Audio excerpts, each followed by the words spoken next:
প্রিয় সুধী, আসসালামু আলাইকুম।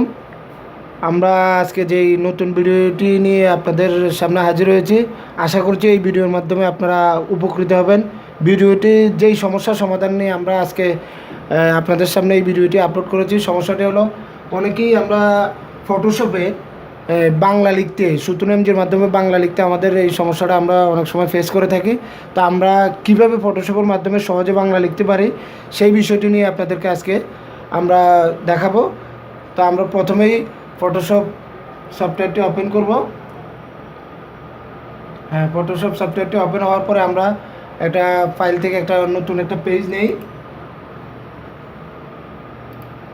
আমরা একটা নতুন ডকুমেন্ট পেজ নিলাম।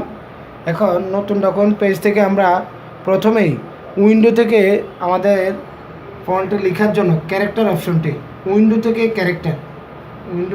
ক্যারেক্টার, এই যে আমাদের ক্যারেক্টার যেই টুলটি আছে, একদম সম্পূর্ণ টুলটি আমাদের সামনে দেখানো হলো। এখন আমরা ফটোশপে বাংলা লিখব।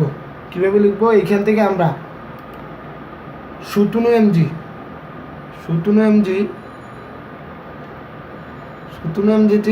সিলেক্ট করব। sutounnmj সিলেক্ট করে কিবোর্ড থেকে আমরা কন্ট্রোল অল্টার বি অর্থাৎ বাংলা কিবোর্ড বিজয় 52টি আমরা অ্যাক্টিভ করলাম। এবার আমরা বাংলা লিখি।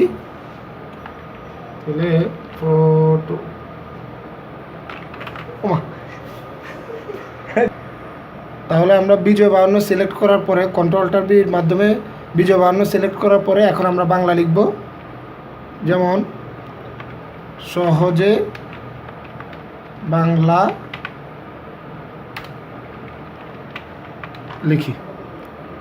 এই যে দেখতে পাচ্ছেন আপনারা, আমরা প্রথমে উইন্ডো থেকে ক্যারেক্টার নিলাম। ক্যারেক্টার থেকে আমরা এখান থেকে sutounnmj সিলেক্ট করলাম। sutounnmj সিলেক্ট করে আমরা কিবোর্ড থেকে কন্ট্রোল অল্টার বি একসাথে চেপে ধরে বিজয় 52 সফটওয়্যারটি অ্যাক্টিভ করে তারপর আমরা খুব সহজেই বাংলা লিখতে পারলাম। অবশ্যই আমরা এই ফটোশপে cs6 ভার্সনে এই কাজটি করতে পারবো। তবে আমাদের এই ভিডিওর মাধ্যমে আশা করছি আপনারা উপকৃত হবেন। যদি কোনো ধরনের প্রবলেমের সম্মুখীন হন, অবশ্যই আপনারা আমাদেরকে কমেন্টে জানাবেন। কমেন্টে জানানোর পরে আমরা আপনাদের সমস্যা সমাধানের সর্বাত্মক চেষ্টা করব। আর অভ্র ব্যতীত আমাদের এই ভিডিওটি আপনি অভ্র ব্যতীত ক্যারেক্টারের মাধ্যমে sutounnmj সিলেক্ট করে বাংলা বিজয় 52 অ্যাক্টিভ করে অভ্র ব্যতীত আপনি বাংলা লিখতে পারবেন ফটোশপে। সবাইকে ধন্যবাদ।